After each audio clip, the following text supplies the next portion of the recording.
રાજકોટના ઉપલેટાના સમઢિયાળા માધ્યમિક શાળા ખાતે 78મો તાલુકા કક્ષાનો 15મી ઓગસ્ટનો કાર્યક્રમ યોજાયો હતો। મામલતદાર મહેશ ધનવાણીના વરદ હસ્તે ધ્વજવંદન કરવામાં આવ્યું હતું।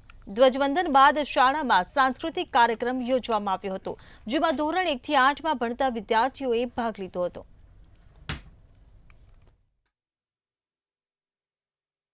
15મી ઓગસ્ટ સ્વાતંત્ર્ય કાર્યક્રમ ઉપલેટા તાલુકાના સમઢિયાળા ગામે યોજવામાં આવેલ છે। આ કાર્યક્રમમાં ઉલ્લાસભેર બાળકો તેમજ પ્રજાજનોએ કાર્યક્રમમાં ભાગ લીધેલો છે। આ કાર્યક્રમમાં ધ્વજવંદનનો કાર્યક્રમ કરવામાં આવેલ, ત્યારબાદ શાળાના વિદ્યાર્થીઓ દ્વારા સાંસ્કૃતિક કાર્યક્રમમાં ભાગ લેવામાં આવેલ છે, તેમજ સન્માનિત જે લોકો છે તેમને સન્માનિત પણ કરવામાં આવેલ છે। એમની આ વખતે વરણી થયેલી છે એટલે તાલુકા લેવલનો કાર્યક્રમ અમારા ગામમાં થયેલો છે। અમારી શાળાની અંદર આ વખતે ખૂબ જ હર્ષોલ્લાસ, ઉચ્છરાંગ ઉમંગથી દેશભક્તિ સહિતના જે કાર્યક્રમો છે એ કાર્યક્રમો અહીંયા ઉજવેલા છે।